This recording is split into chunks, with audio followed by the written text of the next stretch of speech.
Қайырлы күн достар, бүгін біз сіздермен бірге оңай әрі тез жасалынатын үй жағдайындағы көру лагман жасайтын боламыз. Егер видеоны соңына дейін көретін болсаңыз, қоңыраушаны басып, комментария бөліміне өздеріңіздің пікірлеріңізді қалдыра кетіңіздер.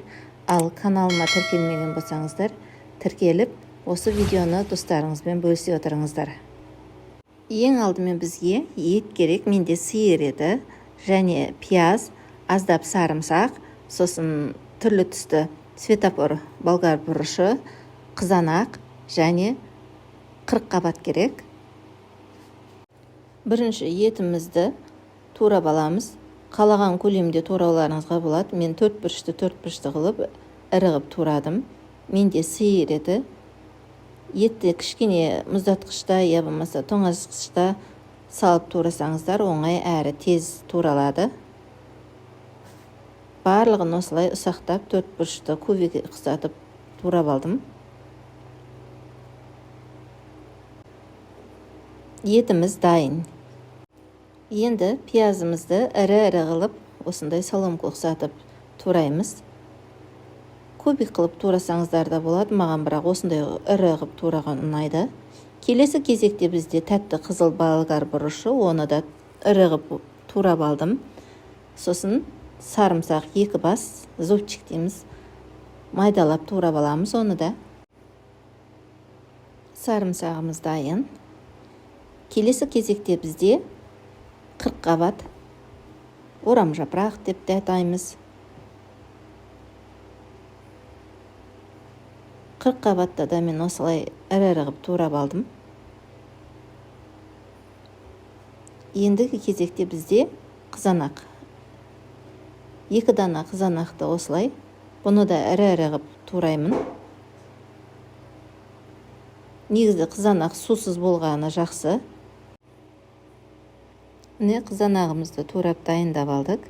Енді табамызға, ыдысымызға аздап май құйып, қызғасын ет салып, жаймен қуырамыз.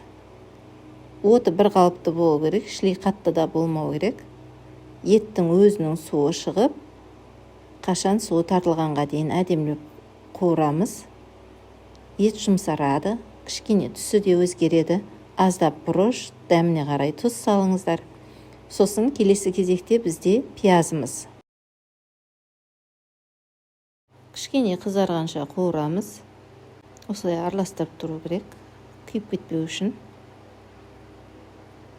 Және біз дөңгелек етіп туралған сәбізімізді саламыз.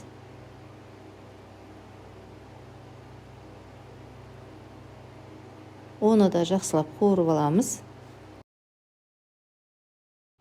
Содан кейін кубикталып туралған 40 қабатымыз. Оны да жақсылап қуырып аламыз.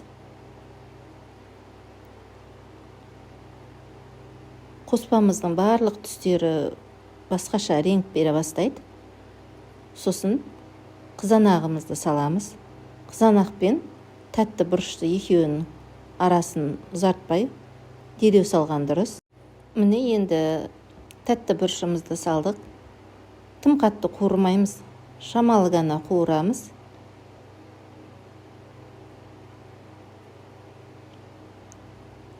Сарымсағымызды саламыз. Жақсылап араластырып, шамалы аударып, 1-2 қызартып қуырып аламыз. Енді туралған пияз және жусай саламыз, үстіне шамалы 1-2 аударып аламыз майға.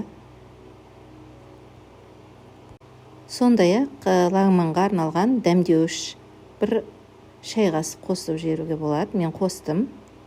Және блендерден өткізілген помидор соғын құйдым. Жақсылап араластырып, 5 минуттай қақпағын жауып, бұқтырып қоямыз. 5 минут өтті. Енді жарты литр су құямыз. Қайнаған су болса да болады. Сөйтіп баяу отта 40-45 минут бұқтырамыз. Міне біздің лагманға арналған подлебіміз дайын. Осылай бетіне құйып шығамыз. Достар, өте дәмді болып шықты. Сіздер де жасап көріңіздер. Егер осы рецепт ұнаса, лайк баса кетіңіздер. Ас болсын баршаңызға. Сіздермен бірге болған мен, Айнагүл. Күндеріңіз сәтті өтсін.